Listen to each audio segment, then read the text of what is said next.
Hey you guys, this is Deanna, aka Mrs. Jones, aka Lady Ariel, coming to you guys today with a beautiful video. This one is specifically for my ladies, my beautiful woman, do you understand, that have been out here just getting y'all grind on and taking care of your families, your children, and assisting others, and a lot of different things going on. And you guys don't get the recognition and love that you guys so deserve. So definitely give yourself a round of applause and a clap on the back, because you definitely deserve it. I know that a lot of people, or should I say a lot of ladies, have been having to take on a big role in their lives. Some women are the matriarchs of their families, or the next in line to be the matriarch. You understand? Some of you guys have been taking on motherhood roles of other family members. So I definitely want to give you guys a definite bless up for that, because that's big. It takes a lot of courage and love. It takes a lot of love, especially if all, to definitely take in someone else's child. You understand? And take care of them. So I definitely am thankful that you guys are up on your stuff with that, you know.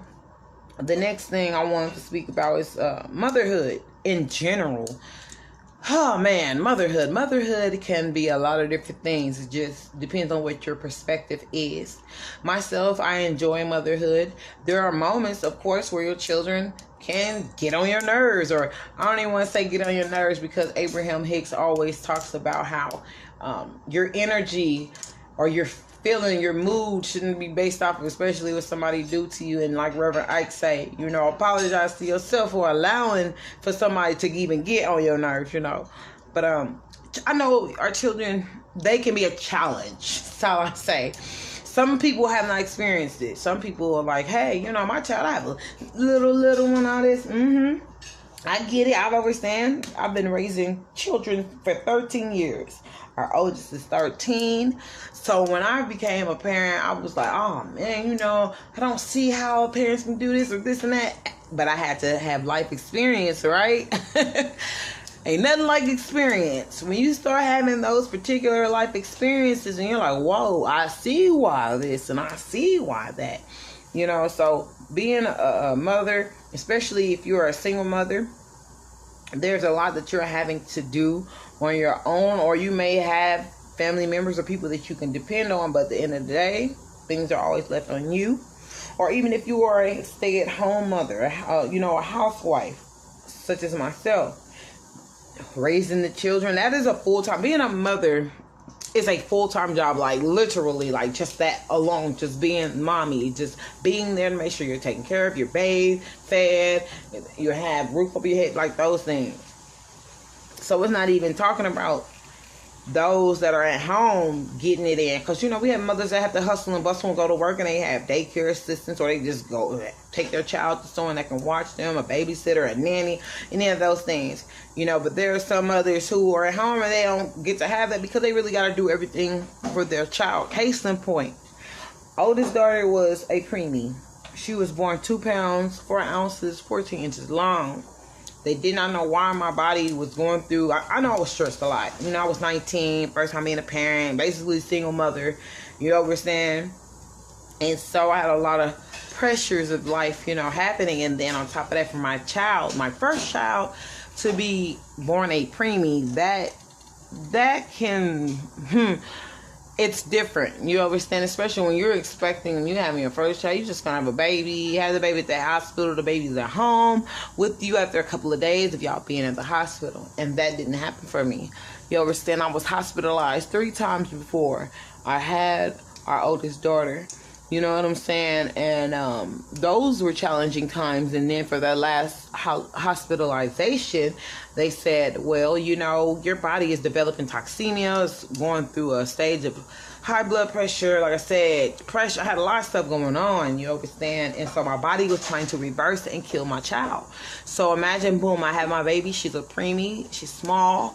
You know, I went home maybe I think 3 days afterwards I had her, but my baby had to stay in the NICU. You understand? And for anybody who has a preemie or small children, or had a child that was sick after having them, or whatever the case is, You ladies definitely understand where I'm coming from. You understand? At that point, so let me be so real with y'all.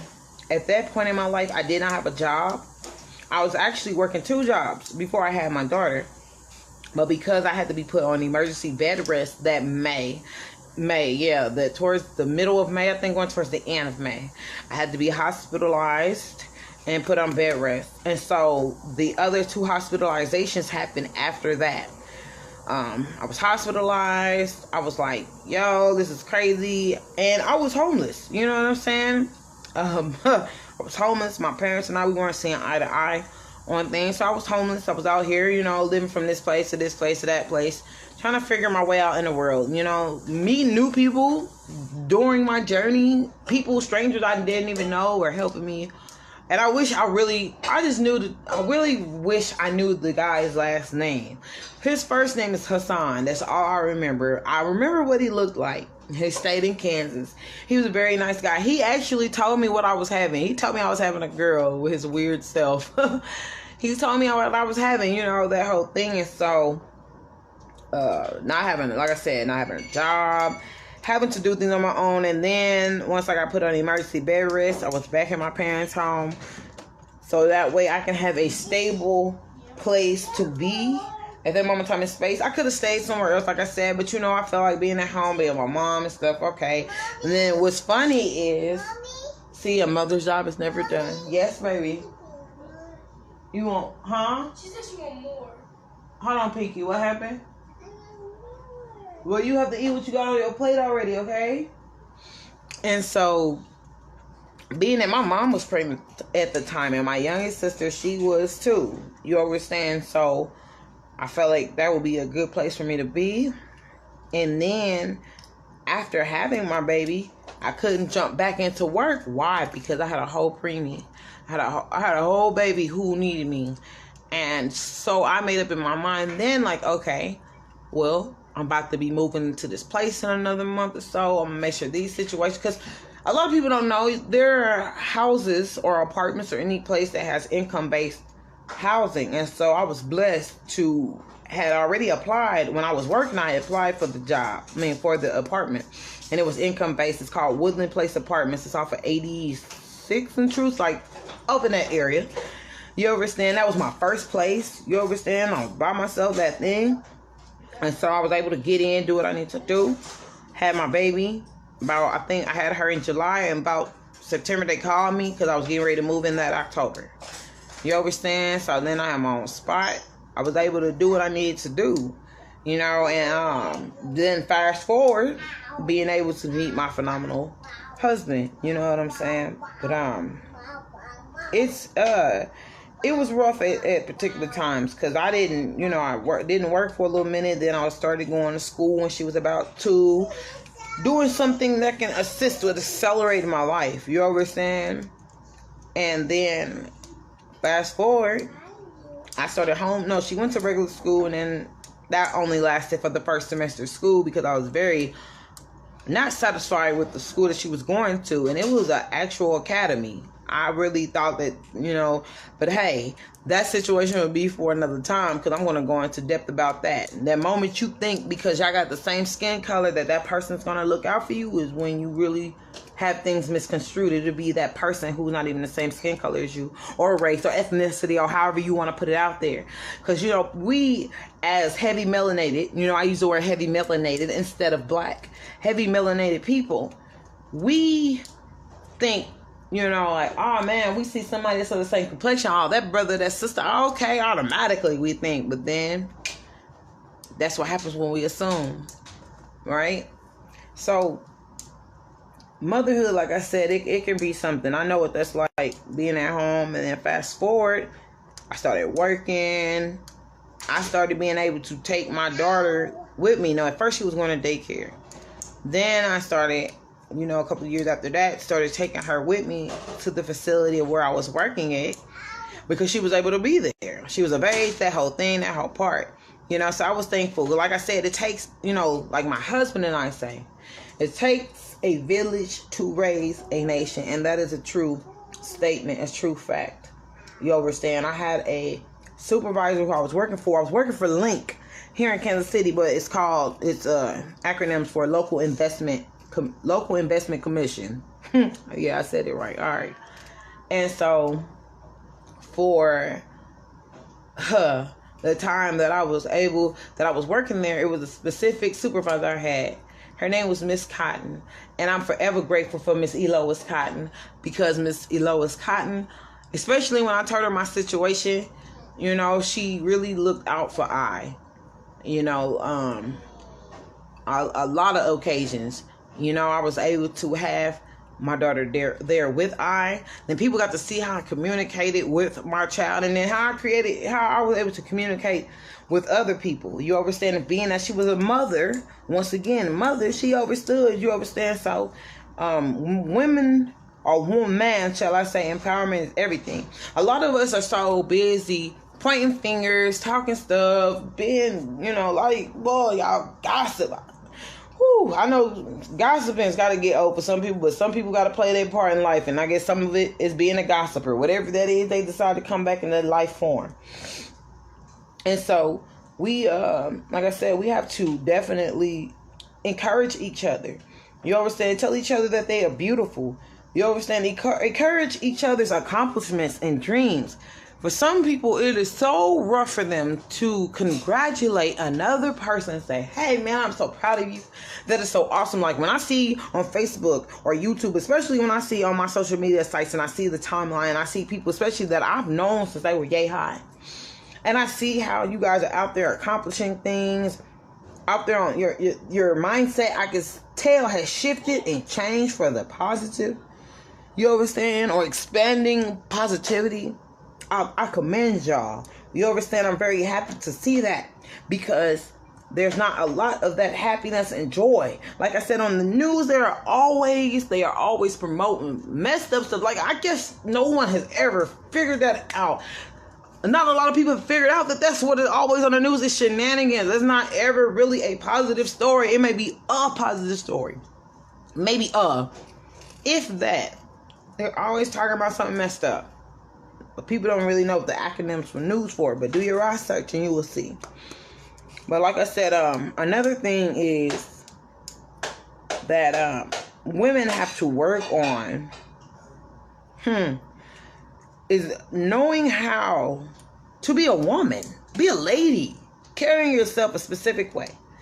Not always having to be dolled up. That's not being a lady, because a woman could be dolled up but be a straight a-hole. Like, be a straight disrespectful being. You understand? It's about what's on the inside of you. That's what helps everything on the outside, you know, flourish even more. You understand? I'm the type of woman, for example, in my community, where I live or with my family, I'm the next in line as a matriarch. My mother's the matriarch of our family right now. My father is the patriarch. So next in line is myself and my husband. You know what I'm saying? My older brother, I have an older brother who is on my donor side. You understand? He's as far as the next in line as far as that side. But as far as my mother's children and heir, it's us. You understand? I'm the oldest of my sisters. So I'm the person who is next in line for the example. I am the one next in line of who they're coming to. You understand that part? So that's why I encourage my siblings, for us, my sisters, for us to be close, so that our daughters can be close, and so on and so forth. So I just want to, I also want to put some other stuff out here in the atmosphere. You ladies, when y'all sit up there making posts about taking somebody else's man, or what you can do to take somebody else's man, why you can't use that same energy and use it to get your own man? I'm just saying. See, people are so quick to be predators and seeing who they can prey on. P-R-E-Y, not P-R-A-Y. Not who they can prey for, but who they try to prey on. See, I like how I just mixed that. You know, instead of seeking who you can prey on, see who you can prey for. You understand? Like that, to me, that is very behooving. And see, that goes back to the point of what I had said on why there are so many single mothers, because they chose to play a sideline. They chose to be a side piece. They are cool with having a whole side family, but that goes back to your own dignity, your own empowerment. You're not even empowered enough to say, hey, I'm not about to yak my legs open for the next woman's man. I'm about to keep them closed. You understand? But see, women are such in competition with other women that they don't even see that the stuff they doing is not really getting them ahead. Is really, they think at that moment, they do, that's what, hold on, first of all, let me rephrase my words, because I ain't take nobody's dude. I'm very careful with my words, right? So let me say, they're like, that they took somebody's man, that they did, that they was creeping or sleeping in another woman's bed, putting on her perfume, putting on her jewelry, possibly wearing her wedding dress on the sly, on some real cool crazy stuff. You understand? So that is why we have a lot of single mothers, and there's a lot of children running around without a father figure, because their mother chose to do otherwise. And their mother, a lot of times out of 10, she's not going to be honest on why or how it happened or any of those things. She's more than likely, 9 times out of 10, like a lot of women that do play this role, and I've conversed with them. Hell, I've been friends with them. You know, they want to play this role like they're innocent and didn't do nothing wrong or any of those things. And that's truly not cool, because you're playing victim instead of standing on your ones and twos on what they were doing. You know what I'm saying? You were grown and big and bad enough to do it then, but then you want to sit here and cry and talk about why you and all this other stuff. Nah, that's not cool. You own up to your own stuff, regardless of how it has happened, whatever the case is. People want to point fingers, all of that. At the end of the day, have your own self-respect, and maybe that's part of your journey. Some people believe in reincarnation, some don't. I'm a firm believer. I once was a non-believer until I had to have my own experiences that really elevated I and opened my soul and my spirit and my eyes, that third eye, to truly see what is going on. You understand? So you won't ever accomplish anything great by trying to take something that's somebody else's. Like, that's just off top.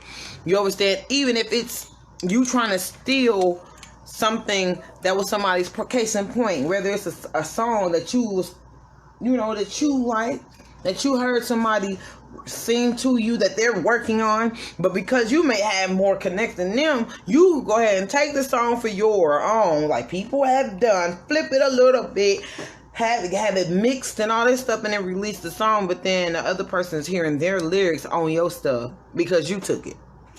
And we're wondering why there's not enough women empowerment around here. You understand? Some people just really need somebody to tell it straight of what it is.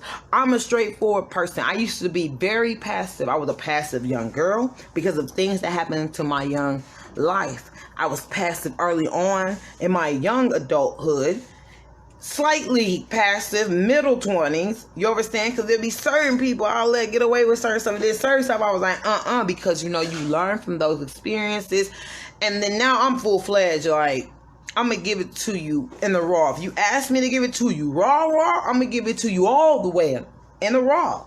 You understand? If you just want me to just give you a simplicity of what it is that's going on with you, or however it is, I'll just give it to you like that. But 9 out of 10, I'm going to give it to you raw, because I want you to truly understand where I'm coming from.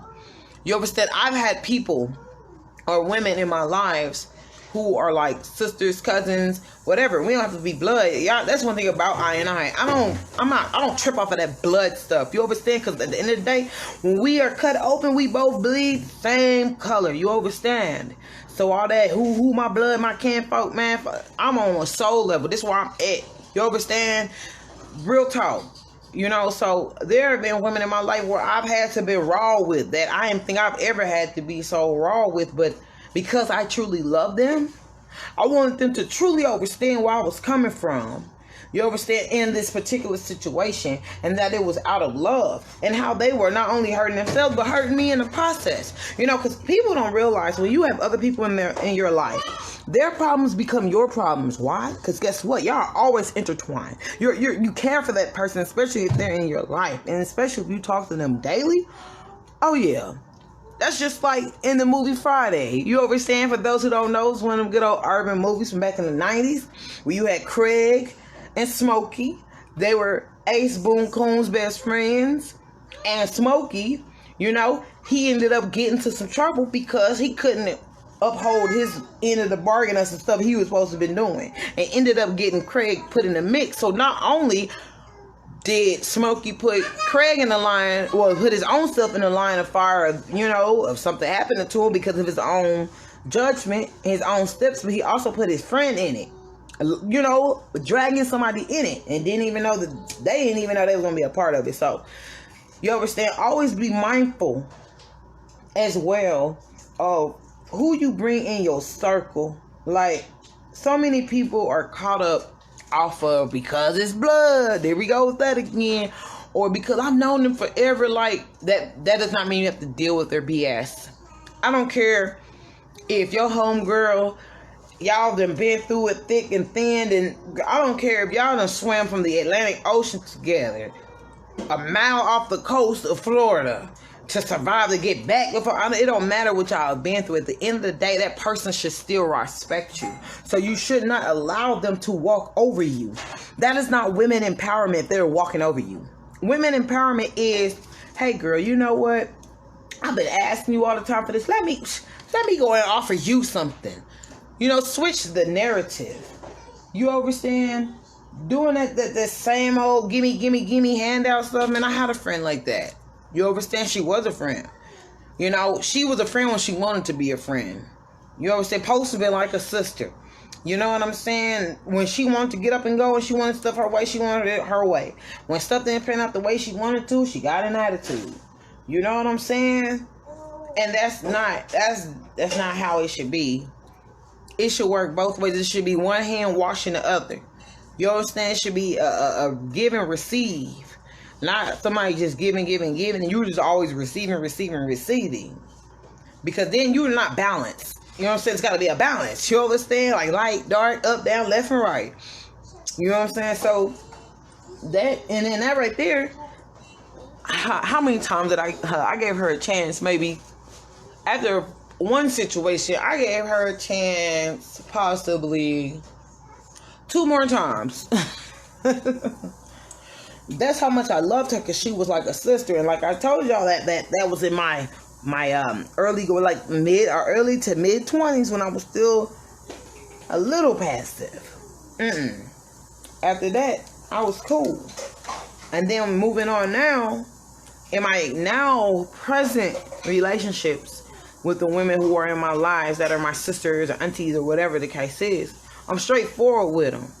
And if I'm feeling, that the situation is too emotional for me, because, you know, I'm being involved in it because of that person have been asking me for advice or whatever the case is, and then boom, some whole other shenanigans happen, I have to take a step back. You know, I had to take a step back on a couple of people, you know, especially when I was pregnant with my son. And I don't get it twisted. I cared about those people so much, it hurt my feelings. I cried about it. After I had, you know, got off the phone and told them, like, I can't, right now, I will not, I refuse. Especially when I know that you are as intelligent as you are. And you putting yourself through some shenanigans, you understand? So because it's hurt my feelings, and I'm sitting here going through it with you, and being through all the storms with you, and you have continued to do this, well, I have to sit back. I have to let go, and I have to release and allow you to receive whatever it is that you're trying to receive, or whatever it is that you're going through. You understand? And I'm blessed because, see, the old Deanna, the younger Deanna, I would cut somebody off and would not say nothing to them. Like, that's how I would cut you off. Typical Virgo fashion. I will cut you off. I won't even tell you. I won't even say when, why. I would stop talking to you. But because I truly care about my relationships and the people that are in my lives, and not only just in my life, but my children's lives. See, that's another thing. You understand? I handle things accordingly. You know, and sometimes we use certain things as a excuse. Nah, buddy. If they are not treating you right, if they are not loving you right, this is even beyond relationships as far as with a spouse. Regardless of who it is, even if it's your children, it don't matter. They're grown or young, because there's a way to do things. Case in point, I have a 13-year-old daughter. She's 13 now, teenager, right? So there are her moments, whoo, Lord, that I get tested to the highest of all getting tested. Now, there are moments where I just straight out be straight raw with her and tell her, hey, you are out of pocket. What you are doing is very not cool. If you were somebody else's child, like if you were living in a whole different household, they probably would handle it way rougher, way different. You understand? I let her know. I have feelings too. See, I'm not one of those parents who sit there and try to hide like I don't have feelings. Yeah, I have feelings. I just, man, what you mean? Whether I adopted you, whether I gave birth to you, whatever it is, if you're my child and I am claiming you as mine, yes, I have feelings because there's love there. There's a reason why I'm claiming you as mine. You understand? So I have to tell her, yo, what you did, that hurt my feelings. You understand that regardless if, you know, because some people overthink it and start saying, well, then if I say that, then they're going to try to use that against me. No, you express how you feel, because how are we going to teach our children to express how they feel when we're not expressing our feelings and in a healthy, proper way? Because there's a way to express it. There are moments that our children may end up getting out of hand right in the moment. We're having a moment about something else. And sometimes those emotions can merge. So sometimes you gotta take a step back. You understand? As women, sometimes we don't pamper ourselves enough. Even if it's taking some time out. Because you know, we're so quick to say you ain't got time working on these jobs. Well, remember, words sound in power. Word, your tongue can speak life or death. If you say you don't have the time, then you truly will make it to where you do not have the time. And then you will continue to live a cycle that is going nowhere. That part. So definitely take time, even if it's just you polishing your own nails. You understand? You going to somewhere to go get them done, getting a massage, listening to some music, just going in the bathroom, shutting the door, getting in the tub, or just sitting there taking some time, taking a moment for you. Because I have to remind myself of that. You know, my husband, he used to have to remind me heavy. But I'm learning. I've learned. And I'm taking what I've learned and I'm applying it. You know, we're such nurturers and givers that we at times forget to nurture and give to ourselves. One thing my husband had always, he had implemented and I started making sure I did that, was when you get paid, pay yourself first. See, people pay everything else or they give to others or whatever the case is, and they don't take a time to be like, yo, this $20 is going on my nails, or this $20 or this is going towards what I want.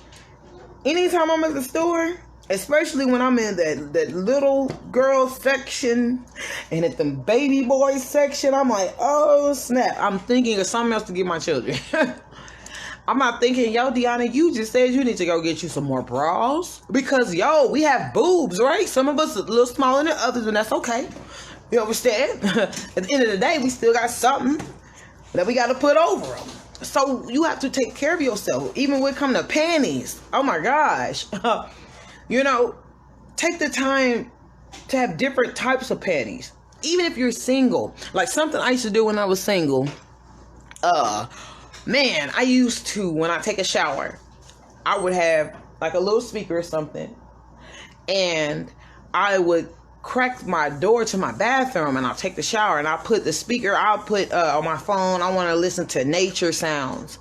Right? And so I would go in there, take a shower. It would really, like, I would close my eyes, visualize that I'm under the waterfalls, honey, and that I am just truly tranquil and pulling it all in, having the essence of peace just rolling through me. Then what I would do, of course, I will oil my body up, lotion up, whatever it is I put on my skin. And then sometimes I will put on a little nightie, even lingerie, even if I'm by myself. What does that mean? Some people think that you gotta have it because you got a spouse or whatever. No, dress up for yourself. I even would go as far as taking pictures of myself for me. It's for yourself. It's for I. You understand? When you do things that's enriching your soul, man, that as a woman make you want to spruce yourself up even more, right? And so then you want to look into more ways to do your hair or how to do other things or how you want to dress. If you want to wear skirts, if you want to wear something a little tight fit, if you want to wear something loose, whatever it is. Now, I'm not saying having your whole business out for the whole streets to see. I said streets, not streets, but streets, as most of my people would say. You understand? Just wear something that is tasteful. Very, something that's tasteful. Or if you are in the house, you at home to yourself, you want to put on little booty shorts or whatever after getting dressed and feeling yourself and feeling sexy. That's the thing we're not encouraged to be as mothers. We're not encouraged to be sexy. It's really messed up that we're not. But that's why myself and other sisters encourage y'all to feel your sexiness. What? Who said you wasn't sexy? Tell yourself you are sexy, you are beautiful, you are gorgeous, you are phenomenal. Know that. That is why every day I am saying affirmations about myself. Like when I was younger, you understand, I was very cautious. I was very conscious. Then later became cautious. But I was conscious of my weight. You understand? I was a really small child, but then my great Aunt Louise, showed my parents some other ways to fatten me up, and that's exactly what happened. I got nice and plump, right? And I love food. I love food. Get excited when I know it's about to come. When I see it coming and the waiter has it, or if I'm making it myself, I'm excited. You understand? My husband brings my plate, I'm excited, right? I love food. But I wasn't very conscious, about it. I just was a little heavy. I just knew I was heavier than my sisters. You know what I'm saying? And then as I got older, because of the different things that have happened into my life, we gonna, hit on that in a little bit as well. You understand? But, I got heavier and didn't even realize it till... and then I was sneaking. Like, I sneak snacks because, once again, like I said, the stuff that I was going through, it helped me cope with. Food was a coping mechanism, right? And so I would use food to cope with my situations that I was going on. Being a child, being a girl, being a little girl who is so innocent and all she want to do is live life. Being molested or having something sexually happen to them is one of the, I don't want to say devastating. I'm being mindful of my words. It can be rough. Oh man, it can be rough. So I ate, and then by the time I was 13 and my dad Mike took because I got 3 daddies and a possible. My donor's the possible. I got 3 daddies. One is Mike, Shook, and Bond. So it's through those 3. And then Daryl is my donor, possible, whatever. But my father Mike took me to the doctors, and I'll never forget. I was in 7th grade, 13 years young, and I was 163 pounds. I was the weight of a grown woman. You understand? And by that time, I had started playing basketball again, because the year before that, I quit. So I started playing ball again and all those things, to try to keep me active. But I didn't realize until then how big I was, you know what I'm saying? So then, at times, then I was a tomboy, and then boys, they liked me, but they didn't, shenanigans and stuff, and, it was just a lot of different things going on, and so I didn't think I was beautiful, I just thought I was ugly, fat, tomboy, the whole thing, and so, and this is not to down anybody in my family. I'm not doing none of those things. But when a young lady doesn't have a man in her life, especially when she's young, who encourages her, tell her that she's beautiful, that she's a princess, like that whole thing, it can do some things to her mentally.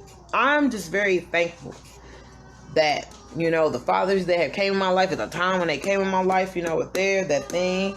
I'm just very appreciative that I see the relationship that my husband had with our daughters.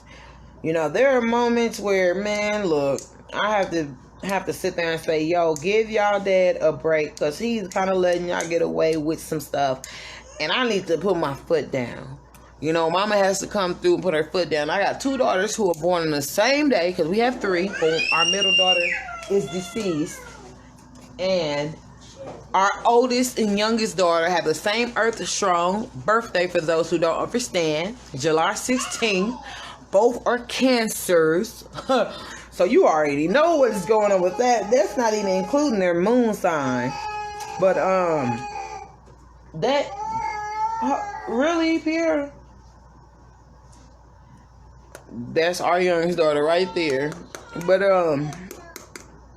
that can do some things to you. So that's why I continue to encourage the relationship that my husband have with our daughters. You know, because it makes them feel special. You understand? And because I know what that's like to have desired. You know, I went from wanting my father, who was supposed to be my father, donor, whatever you want to call it, to just desiring to have a male figure in my life who showed me love, who tell me that I'm beautiful, that I'm this and I'm that, those things, that I'm a princess. Because guess what? Remember, those little girls grow into grown women.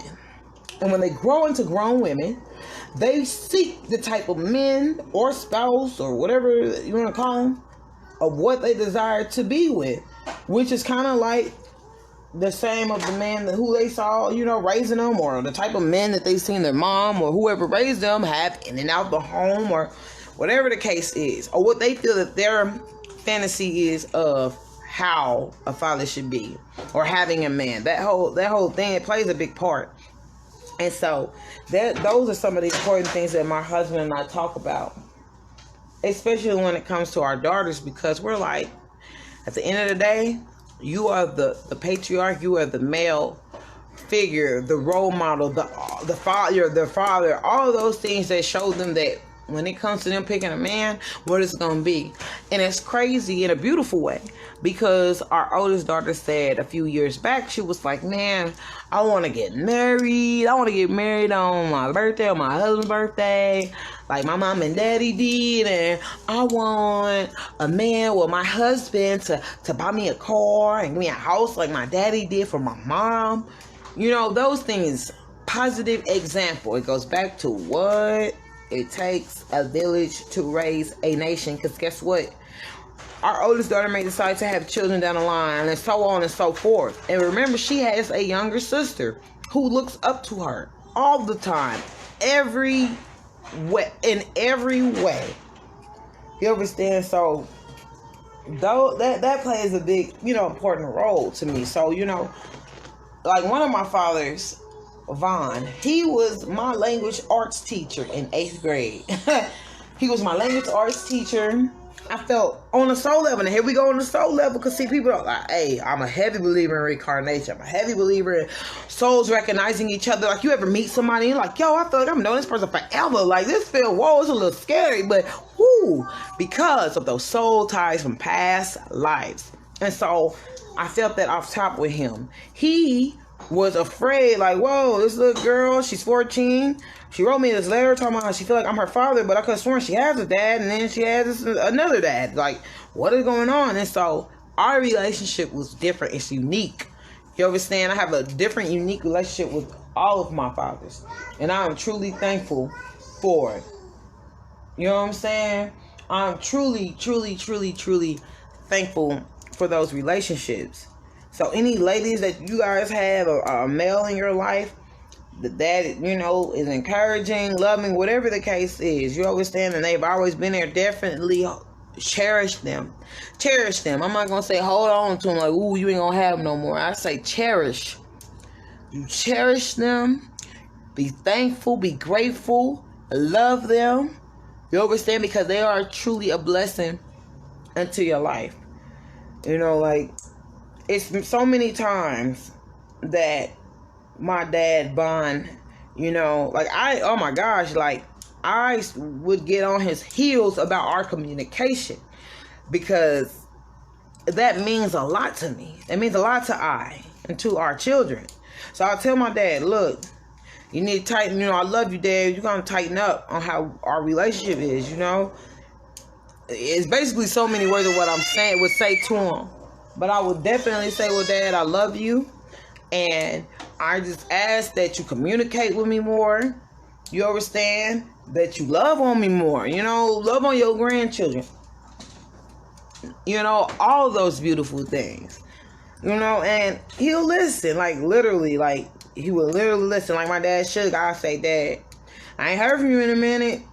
What's up? I know you ain't used to texting, calling people, whatever, but I would like that, And I make sure that I do the same in return, so that way we can continue to keep our relationship going.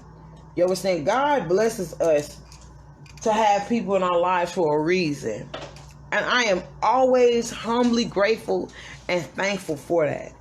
You understand? Especially being that I'm a matriarch, right? I'm that auntie that get the children for the weekend. We gonna eat some pizza, do some arts and craft. We gonna go out and have some fun. We're gonna do some great things. I love children. That has been a thing since I was really young myself. You understand? I was a part of different youth groups, organizations, and etc.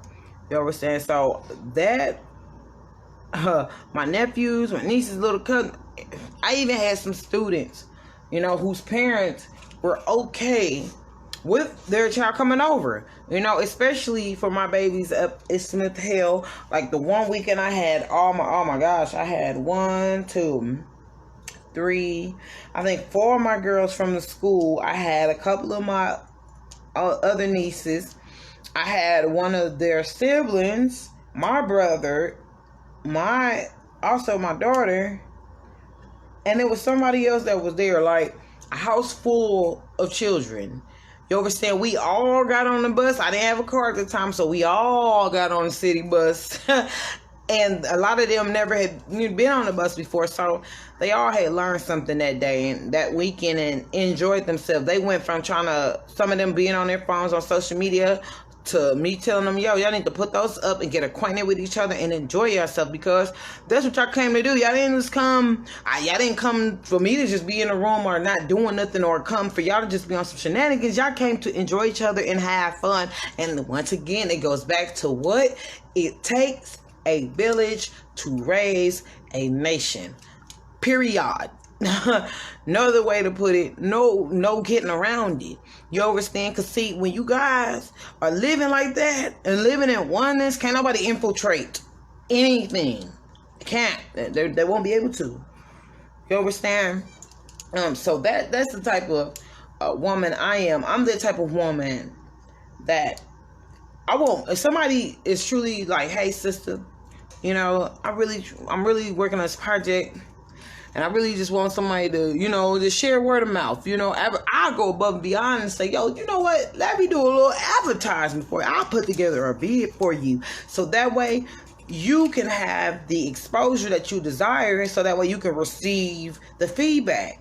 Whatever it is that you desire. I'm not a hater. I'm not one to step on somebody's toes. I had a niece that told me, like, about almost a month ago, that, man, some people been telling her she should go and go to their little open mic for some comedy stuff. I'm like, wow. I said, that's funny, because I'm like, I'm working on stuff myself, so that other people can see that side of who I am, you understand?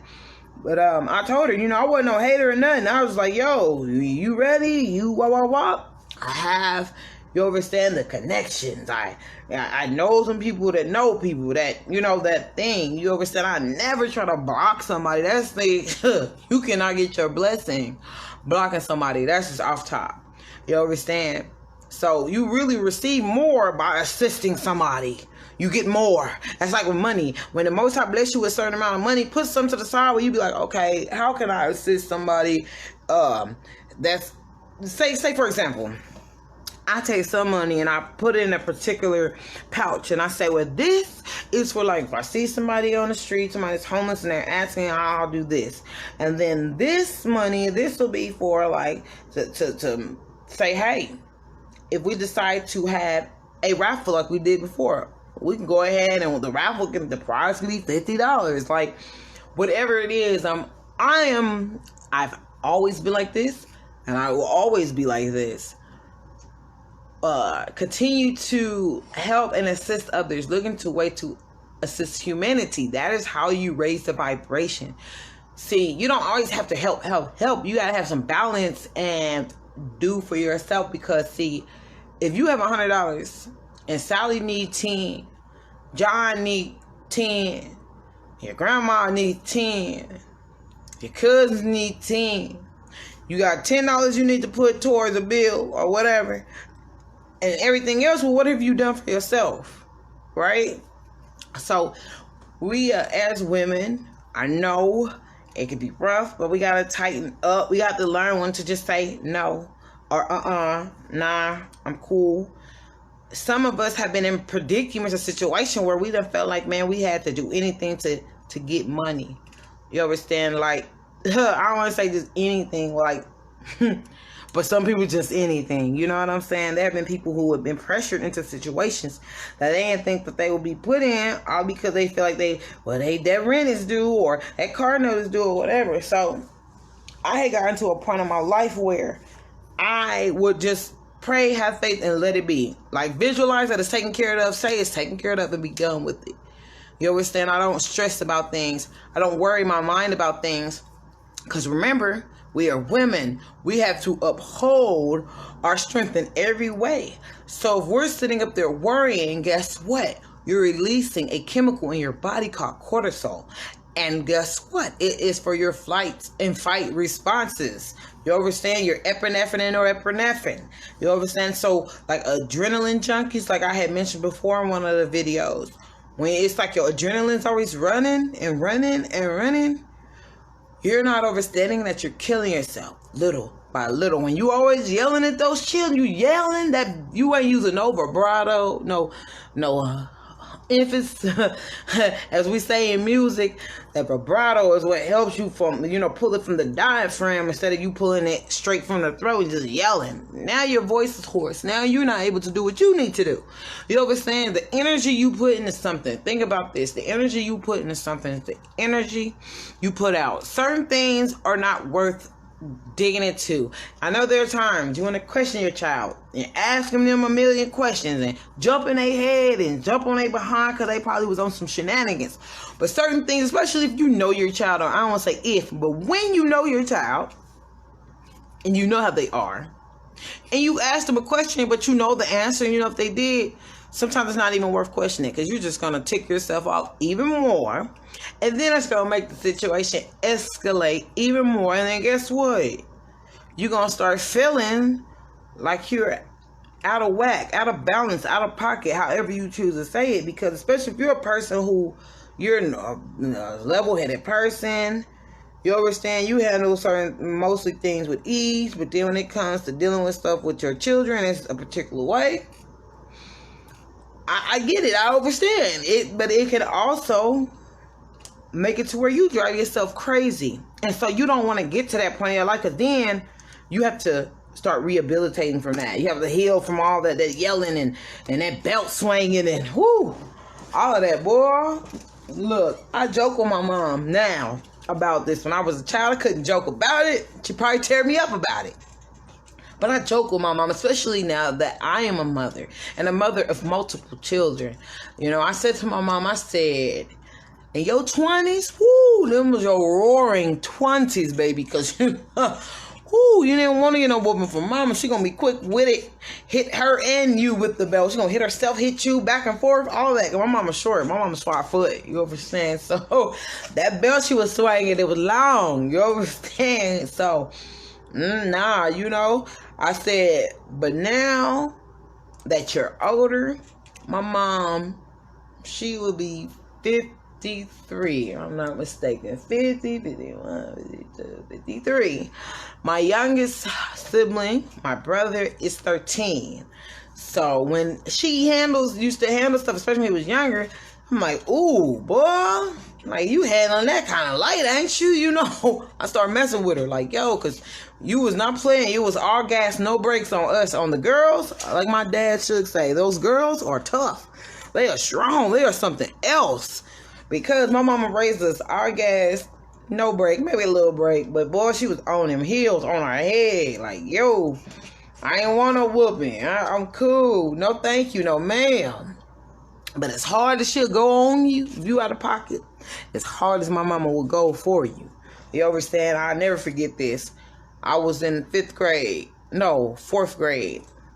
For anybody in the Kansas City, Missouri area, and I say this so proud because Satchel Paige Elementary was my school. I went to other elementary schools before that, but Satchel Paige Elementary on 75th Street, that is my school.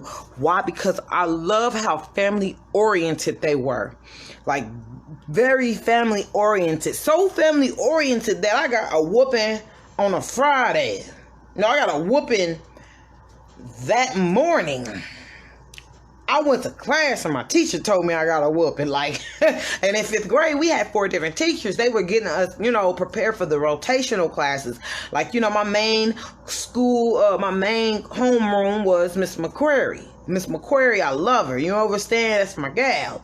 She was my homeroom teacher, but I'll go to Miss White for English, go to Mr. Cunningham for math, go to Mr. Pruitt for social studies, that whole thing. But this particular day, 4th grade, Mr. Thompson, who was our music teacher, as his soul continues to dwell here and dwell on, I love Mr. Thompson. He was very hard. I felt like he was very mean at times, but I knew he meant it straight from the heart. So one particular time I went home because him and I had a situation, and I told my mama what he said. He said that he was my master. So I told my mama. So my mama, now I never in a day in my life seen my mama do this until that day. And ever since that day, I've never had to see my mama do that again. So she's asking him about the situation. He looks at me and he says, "So you told your mama what I said to you?" Whoo, you should have saw my mama. It was like her face started, it was like her, boy, she could turn colors. She would be turning red. Steam would have been shooting at her ears. Her whole face was like, she said, "Did you just question my child in front of me and tell her why she told me?" Oh, man. I thought my mom was always going hard on me. That was the first time I really see her really go hard at school for me. Like, she went so hard. Man, my mother, I know, is not proud of the words or language she had to use, but you have to say what you have to say at that moment, time, and space, because some people, it may have to ring a different way to them. You understand? Sometimes it ain't worth to say as how you say it, So my mom, she did that. And I was just like, whoa, you know what I'm saying? She was like, "Don't you ever come to my child like that. Don't you?" Ooh, so there have been moments where her and I have had bumped heads a little bit when it comes to my little brother. You know what I'm saying?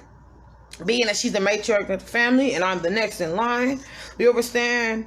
That's her son. So I'm her daughter, granted, her oldest, you understand? But she was listening to him.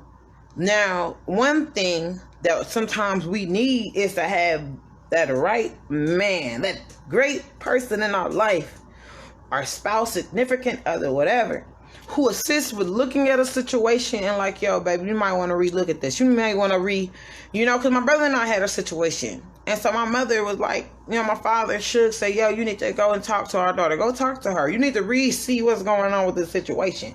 You understand? Because as a mother, she ready to go hard for her son, thinking I was wrong, and then come to find out I wasn't, But communication is everything. Especially when I know, like, look, I'm sitting back. I know how my mom is. Let me handle this situation this way, because I know this is going to be this, whatever the case is, so we can work together and keep our family going. My mom was very big about us sticking together, as siblings, no matter, even if we got into an argument that morning, if one of us had a situation and somebody was trying to harm us or whatever, we better been there together. That part. Case in point, another case in point. You know what I'm saying? I have a sibling. She was running her mouth. I told her, "Hey, be quiet. Wait till I get off the bus first. Then you can come."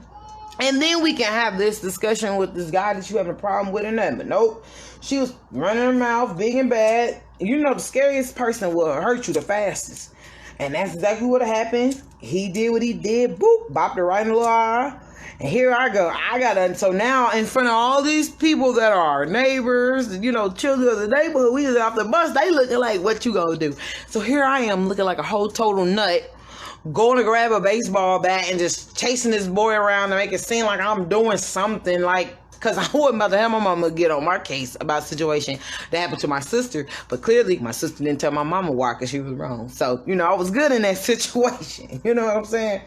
But it's all, man, it's about just love and just us all working together. You know, some people have trust issues. And I get it. So you don't want to open up to people. Hell, you shouldn't open up all your business to people or whatever. But I get it when you feel that this person is trusting to talk to. Especially if you're at a point in your life where you really need somebody to talk to. And you just start, talking to them and, giving them bits and pieces of, information about you and who you are. You understand? So some of that, might have backfired. And so that make you not want to open up. Find somebody, or I would say pray about it, because the Most High sent them to you. How about you ask for it and it'll come to you, right? So just ask for it, pray for it. That you have someone that you can talk to, literally about anything. About the children, your everyday life, whatever, because we all need someone to talk to. Especially if they are of the same sex. Especially if they have been through particular situations that you may be going through or have gone through or re-going through, right? And so it helps to talk to someone who's very easy to talk to. Now, those people who are receiving the information from the person that they talking to you, right? So they're trusting you with their information. I ask that you please, not only just on their behalf, but on my behalf too, because as a woman, I feel like it's very petty, it's very catty, and it's very just cruel to take the information that someone trusted you with and then start spreading their business. And not only spreading it, but adding some extra sprinkles and extra information in there that is not true. You understand? A person came to you opening up their floodgates to you because they truly trusted you and felt like you had some type of guidance to help them. Like, I am a person, if anyone ever feels free that they need to talk to someone, I am a great person, a source to talk to. I will not just talk to you, give you advice from my own personal standpoint of those things, but I will be fully 100 with you. Your business will not be out in these streets. How would you know why? Case in point, there's some people who are watching this video and will be watching this video who have talked to I countless times about different things, that part that were personal. I assisted them through it, whatever the case is, and they never heard about it from nobody else saying that I said anything, because that is not nobody else's, excuse my French, damn business. It is not their business. You understand? It is not your business. And then don't be a miserable ASS. Like, don't be a miserable, do not be a miserable person and sit there and act like you really care about a person and allow them to tell you their information and just use it. Because some people won't say that. They'll use it as a below the belt situation. You understand that part? Because then you decide you want to do that, and that tells what type of person you truly are. You understand? People. Cause then you telling somebody business that can make it turn into a whole worse situation. Cause then they be ready to fight. Then that turns into a whole another situation it did not have to turn to when it could have been avoided. You understand? I was the type of person who, when I felt certain people was trusting to tell, I tell them certain things. But then I may even say something that's small, but sound like it's so juicy to gossip about, right? And then I hear it circulating. I'm like, yep, I know who did that or who said that or whatever the case was. So that made myself to be more closed in with whom I shared stuff with. So there have been certain situations where, one day I may, come up with a concept, or not concept, but come up with a day to indulge or talk about certain things about my life or whatever. But there have been students that were going through specific situations in their life. They can be very life-changing. And I discussed with them certain particular parts of my life. My students that were mature, that were old enough, that were teens. You understand? Because, hell, by their age, they were doing more than I was ever doing at their age. You understand? A lot of these teenagers, especially, they are out here, especially these girls, and with all these hormones and genetically modified organisms and, the GMOs that they're putting in the food and all hormones, all this other goofy stuff has got their bodies going whoop, looking like straight up grown women. Like, yo, one of my nieces, I was like, yo, you little bounce to the ounce over there. Like, what's going on? Like, oh no, like, somebody would think that if they were all dolled up, they would think that they were a teenager, straight out, because of their body structure. You understand? So we as women, we have to empower these young ladies. You understand? We see a situation as something that don't look right. I wouldn't be, my advice would be, I wouldn't be so quick to down them, so quick to judge them. Because they may be, that little girl may be acting like she fast and she on all them boys, but she maybe be at home getting molested by her uncle and don't know who to talk to. You understand? And she's going through this and she's already tried to talk to somebody, but they probably said, I don't believe that part. You know what I'm saying? Or don't want to listen. They like, I don't want, like, I heard, man, oh my God, I want to say I heard. They did how stuff get started. I was talking with one of my siblings, and we were talking about a situation where a young lady was getting molested by her cousin. She's 12, but she was young, and she told her brother. And she told one of her brothers, and he just said, stay away from him. Like, to stay away from the family member who was molesting her. Like, what are we teaching our young men? You understand? This is, again, what women empowerment is about. Because when we teach them the worth of who we are, the worth of their sister, their cousin, their auntie, their grandma, their aunt, whatever. When we show them and tell them the worth, they will look at their sister, auntie, grandma, whatever, in a high esteem. You understand? When I was told that, I really felt for that young lady, because I don't want to say I can only imagine, because see, that's what happens when we start visualizing things. But I understand where her life can go. That's what I can say. You understand? Because of the situations of people that I've dealt with. So somebody is coming to you, and you have a young lady she's trying to talk to you. Please just listen. You understand? Please listen. Even if it sounds like she's out of pocket or whatever, like she is talking about, could be very crazy. Just listen, because in between her pain, in between her madness, her pain is in between.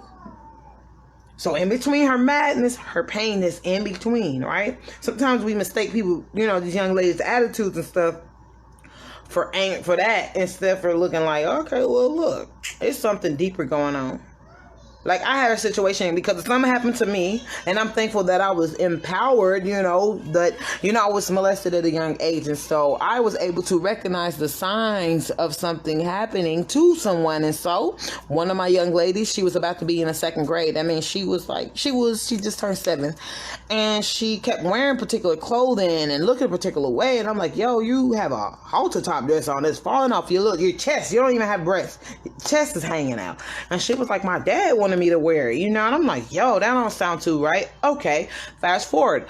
One of my boy students were like, yo, he said, Miss Ty, such and such is doing something inappropriate with a marker. Now, the first thing out of my mouth was not, oh, she a little this, a little that. I pulled her to the side and I said, baby, is somebody doing something to you? And she told me yes, and that it was her father. You figure deal me? Instead of me jumping to the other end like, I'm about to report you, I'm about to write you up, no, I sit down, I listen. You understand? And being I know I am a woman, and I am her example, her teacher, who she come and see every day, and she trusts me. Well, I knew what was next that I needed to do, so that not only she can continue to have my trust, but that she can see that somebody cares, and that this situation is about to get nipped in the bud. So communicate, talk with each other, one another. If especially mothers who are breastfeeding, we ain't even got on that. Like, yo, I breastfed all my children. I'm still breastfeeding. My son is 4 months young, and I'm still breastfeeding. You understand? So y'all know how it is for those moments where you gotta wake up at the beginning, every 2 to 3 hours. Man, that part, having that dedication, because some mothers, I understand. They feel like, man, whoop, I can't do this. I'm switching the formula. I get it. I understand. And then you got the mothers who are like, yo, breastfeeding is great for my baby, and this is what I desire. And sometimes it can feel rough. I want to be careful with my words as well. It can seem challenging, not feel, because we don't want to manifest that. It can seem like it's challenging. But I am here to encourage you. Keep going, sister. Keep breastfeeding your baby. Keep putting those nutrients in your baby. The immune system stay on point. You understand? Keep pampering yourself and loving yourself so that you can keep doing for your baby or babies. You understand? I love y'all so much. Keep on going. I challenged myself from every pregnancy from when I was and after having our babies and breastfeeding. I challenged myself. The first pregnancy with our oldest daughter, I didn't breastfeed as much.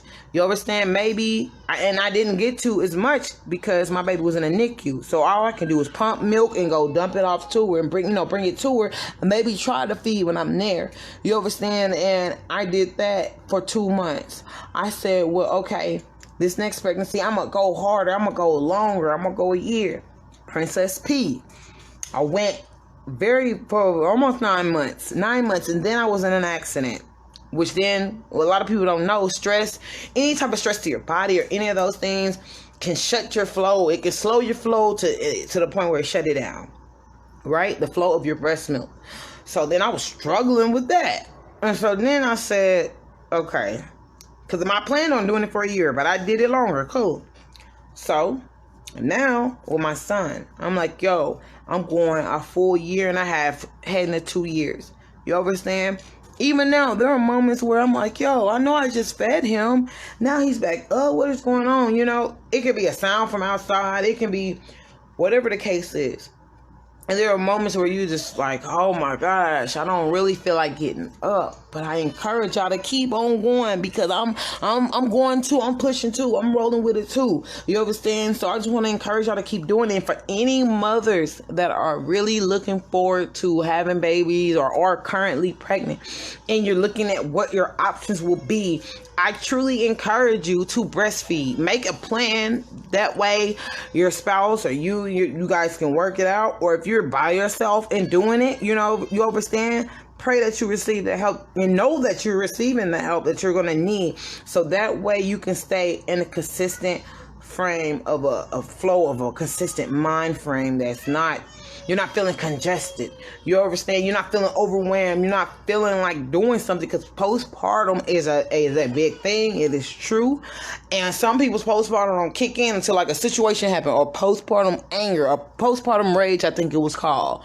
Where it seems like the person's just angry and they're like, what is it? And it's like everything is bugging them. You understand? So seek, like I said, as always, seek wise counsel. Somebody who will help talk you down, or if you're having a situation, talk to somebody who can help keep your mind frame on point for that moment in time and space, or whatever is going on. But I'm truly thankful for you all. I love you all. I'm coming through with some more of these women empowerment videos. I just want to do a quick bid. You understand? My motherly duties are never done nor over, and my princess, she needs me like a mug. You understand? I gotta get ready to put her to sleep so she can take her a beautiful nap, so that way she can wake up and we can get finished for our day. But I love you all. Check out some more, because I have some vids on Facebook that I've done in the past, and some of them I'm going to revamp, you understand, or redo, and even give more info. And look also on our YouTube channel here for more resources of videos that I have on here to, if you need words of encouragement, love, whatever the case is. Also share them. You understand? Like them, share, subscribe to our channel. You understand? It's a love thing. Keeping up with the Joneses. You know, it's more about just y'all keeping up with us. You understand? Y'all keeping up with us. You understand? So that way y'all can see how we live our life accordingly. You understand? I speak, you know what I'm saying, and live the way that I speak. You understand? And not only that, you know, we are a source of encouragement. You understand? I found out a long time ago in my early years of my life, I just knew innately the person that's my divine other half, that we will be an inspiration, you understand, for others, and encouragement for others, that the eyes are on us, like Tupac said, all eyes on me, like that, right? So I mean, that's just real. So we're forever grateful and thankful. Please share this video and many other videos.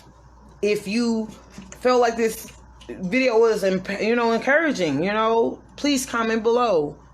Also, please remember, always be grateful and thankful. Always show your gratitude, because the attitude of gratitude is what brings you more blessings. The attitude of gratitude is what brings you more blessings. Thank you all for watching. Peace.